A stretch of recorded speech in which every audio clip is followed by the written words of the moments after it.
Fitbit made a smartwatch. I know what you're thinking, didn't Fitbit already have a smartwatch? Last year, Fitbit released the Blaze, a touchscreen watch, but that was positioned as a smart fitness watch.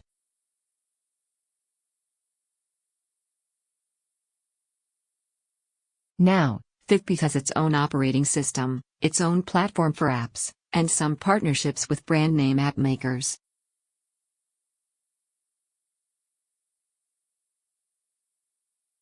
Is this what makes a smartwatch? Fitbit believes so, and now we have the $299 Ionic smartwatch.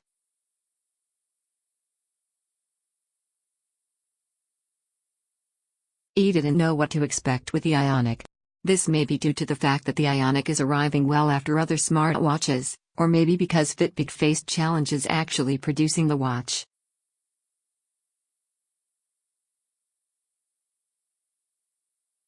Iknew it would have the standard Fitbit stuff, it would track a bunch of health and fitness things, and it would work with both iOS and Android phones and sync across desktops, but I wasn't sure if all the other features would come together.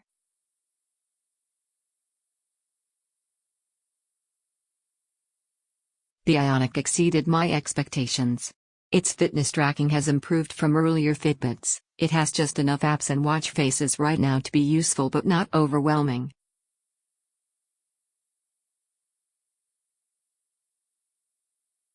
Most notably, the watch can get up to 5 days of battery life, which is hands down one of its best features, and something very few smartwatch makers can claim.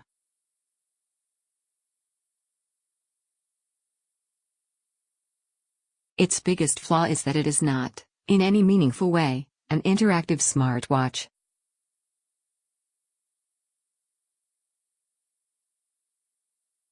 As it exists right now, you can't respond to messages, check your calendar, get turn-by-turn directions, or try to talk to a virtual assistant, even an unreliable one.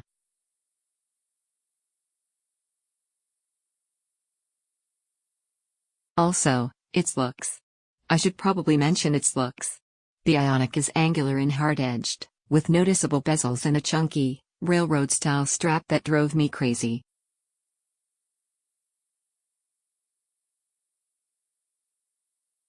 I swapped this out for a more flexible sport band.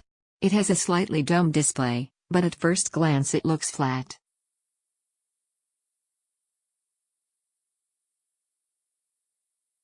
Its display is nice, it's a multicolor, touchscreen, LCD display. There are a few tactile buttons, too.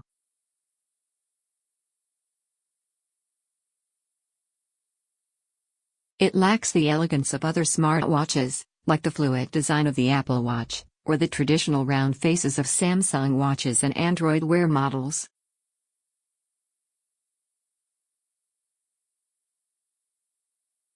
Fitbit's design lead said during a briefing this past August that the Ionic's design was partly inspired by space exploration, space and pop culture, with movies like The Martian, the fanboyism of Elon Musk.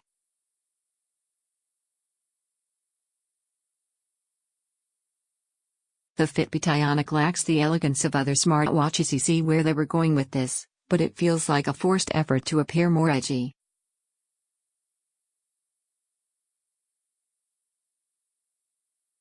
Fitbit has always been familiar, utilitarian. Now it's like it chopped off its hair, got a tattoo, and is declaring itself badass.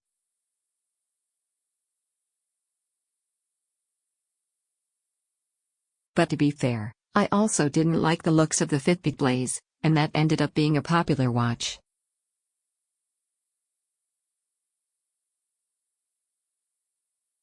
There are a few things about its build that are worth mentioning. To build the Ionic, Fitbit used a process called nanomolding to fuse metal and plastic into one continuous part.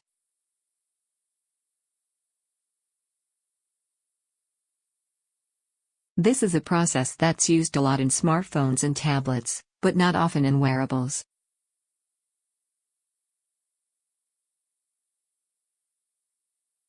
It's supposed to improve accuracy for antennae performance, including things like GPS.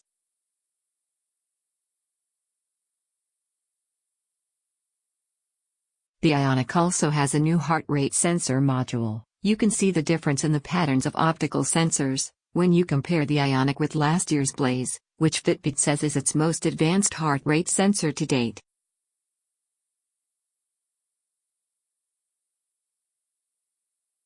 It has built-in GPS, something the Blaze did not, and it has 2.5 gigabytes of internal storage for music.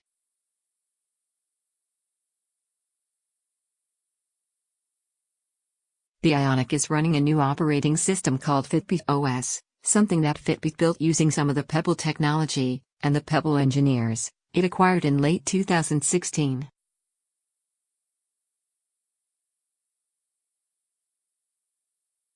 There's a whole lot of technical stuff behind this, like the fact that Fitbit now has a software development kit and app makers can write apps in languages like JavaScript and CSS, but the point is that, for the first time, app makers can make apps for Fitbits.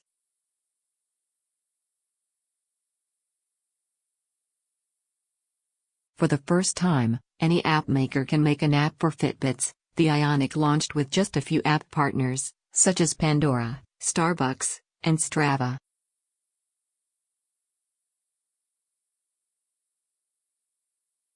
Notably, there's no Spotify on the watch.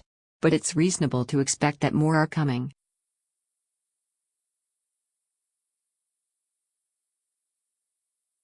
Fitbit says that more than 1,000 app makers have signed up on its platform so far.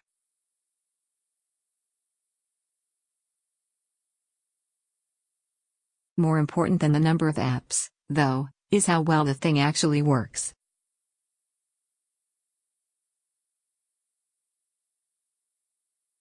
I found the Ionic's interface to be really intuitive. I skipped the initial tutorial and just swiped until I found my way.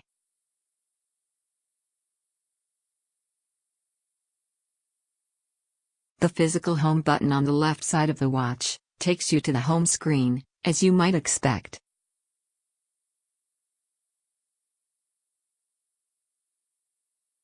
Swiping left to right gives you a glimpse of battery life. Swiping right to left brings you to all your shortcuts and apps, your day at a glance from an activity perspective, the exercise app, which brings you to a submenu of more exercise options, the weather, the relax app, music, and more.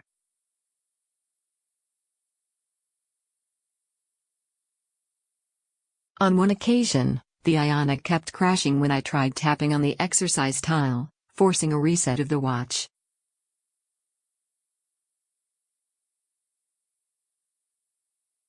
After that, it was fine. There's also now a Fitbit Wallet on this watch, which lets you buy things using the watch's NFC chip, rivaling the capabilities of Apple Pay and Android Pay.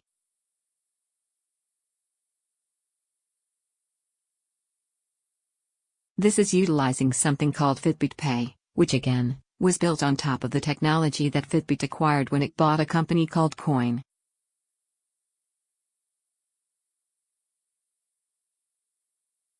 When Fitbit first announced the Ionic, it said that it would work with Amex, MasterCard, and Visa cards.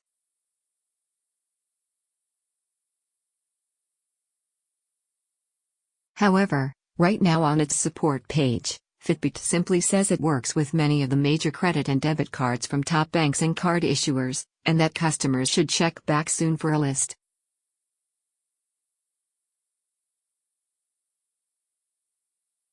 For the purposes of testing this, I used a $25 prepaid MasterCard that Fitbit provided for reviewers.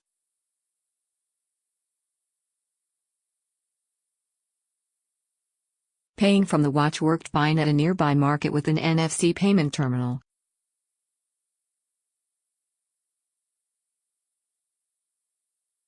Again, it was easy to use. I held down the left button on the watch, waited until an image of my card appeared, and then tapped at the terminal to pay.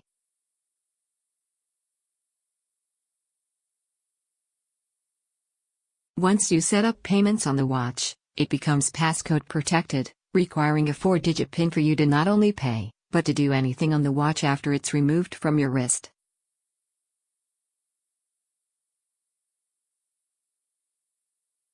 This is similar to how the Apple Watch and Samsung's Gear watches work. The watch's Starbucks app, which relies on a QR code rather than NFC, worked as well.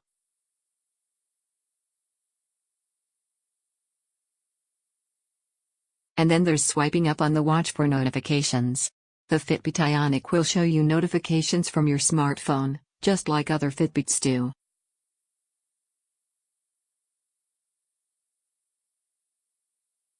This includes text messages, iMessages, calendar appointments, phone calls, and some app-specific notifications.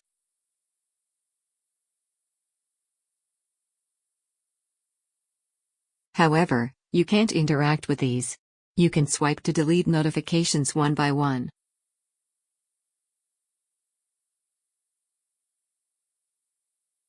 Or you can tap clear all at the bottom of the notifications tray. That's it. There are no shortcut responses.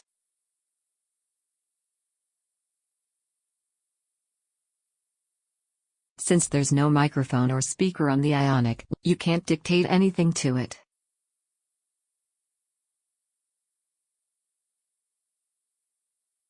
And despite the fact that there are now apps on the watch, there's no messaging app, no calendar app, and no maps app.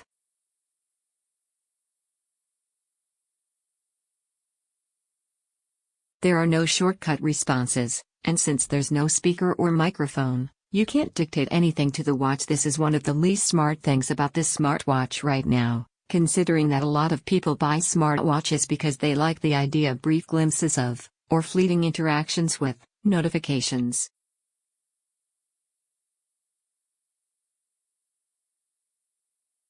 Fitbit says developers could make cloud-based calendar apps or email clients that would allow for shortcut responses in a watch app, but it won't be able to write an app for text messages.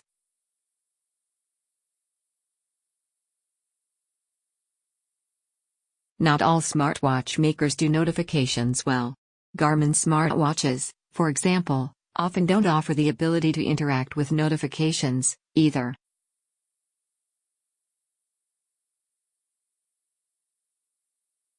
But this is one of the areas where something like the Apple Watch has a very clear advantage.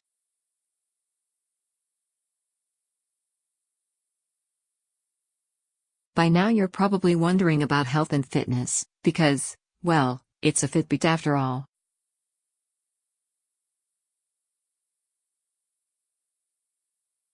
Many of the fitness features on this watch are the same as other Fitbits. It tracks steps, stairs climbed, calories burned, heart rate, sleep, plus a whole bunch of specific exercise details.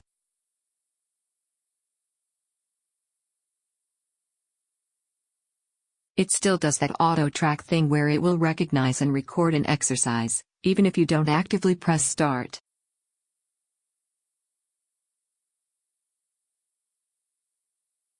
And earlier this year, Fitbit started showing even more detail around sleeping patterns, distinguishing REM phases from light and deep sleep phases.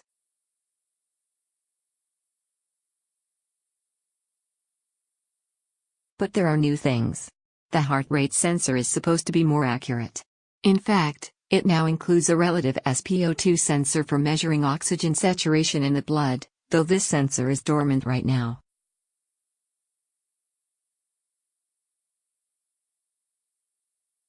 Fitbit declined to make specific claims or share information around a potential margin of error when I asked about the new heart rate sensor, but it did say that it's working with the Consumer Technology Association to develop new standards around wrist-based heart rate sensors.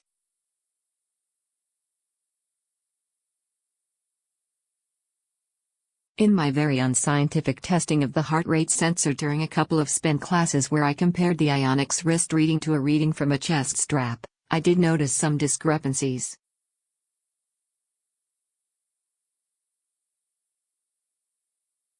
These were especially noticeable after short bursts of increased intensity in exercise, which Fitbit chalked up to the challenges of tracking heart rate from the wrist.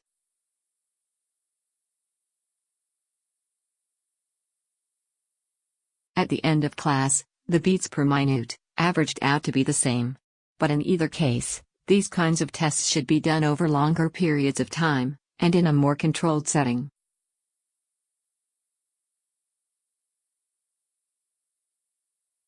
This was just my real-life observation. Fitbit also says GPS tracking is more accurate on the Ionic, and in my experience hiking and running familiar routes, the distances were in line with what I expected to see, A different experience from my testing of the Fitbit Charge 2 last year.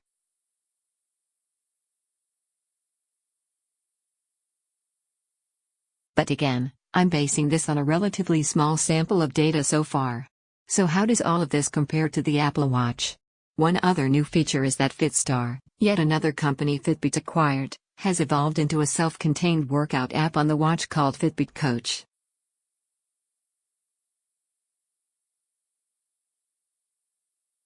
Runners will be pleased. The watch now has a new run detect feature that automatically activates GPS and tracks things like pace, distance, elevation, and split times.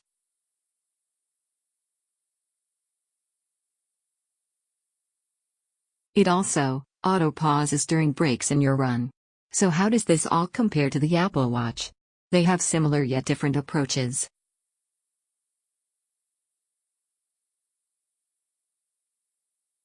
Both have built-in GPS, are waterproofed for swimming, record all-day heart rate, track elevation, and track a multitude of specific exercise sessions.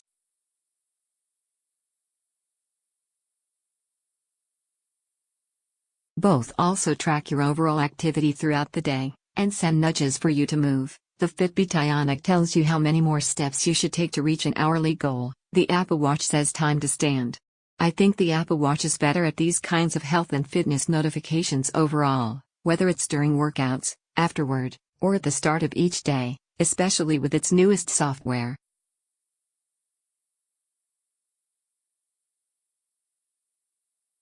And I find closing the various rings on the Apple Watch to be more motivating than Fitbit's decade-old model of reaching a certain number of steps.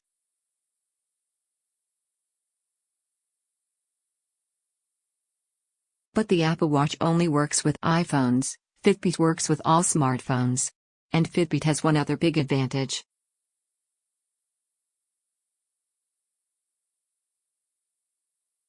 The best feature of the Fitbit Ionic smartwatch is its battery life. In my experience, I started wearing it on a Wednesday afternoon, and by the following Monday morning, it still had 25% left.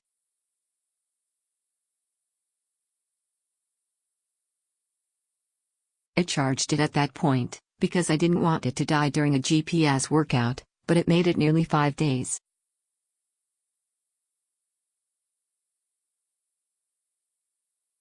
Some other sport-focused smartwatches last this long on a single charge, like some of Garmin's watches.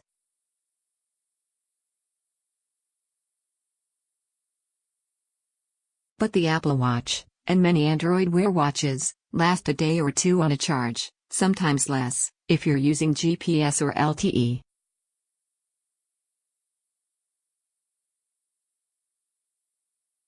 This means charging every day. With the Fitbit, I was able to go on a 2-day reporting trip, and not have to pack yet another proprietary charger in my bag.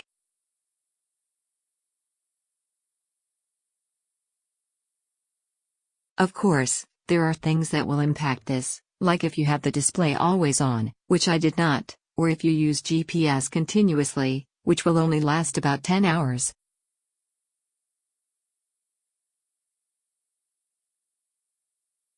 But with normal smartwatch and workout usage, you should be able to get 4 to 5 days out of the Ionic.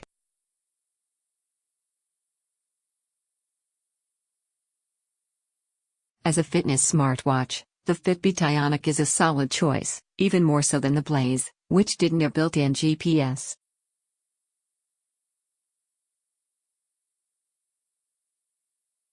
As a smartwatch, it still falls short, mostly due to the way it handles notifications, but also because of its nascent app support.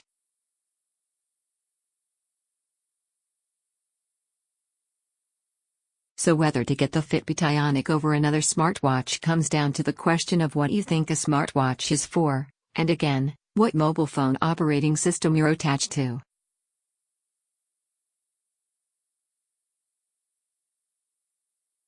Is a smartwatch supposed to be a mini computer on your wrist, offering interaction with micro apps? Is it supposed to be a virtual assistant on your wrist? Or is it supposed to do one, maybe two things, like fitness and payments, and then just provide the basics beyond that? If you believe it's the latter, then the Fitbit Ionic is a surprisingly solid choice, even with its uninspiring looks.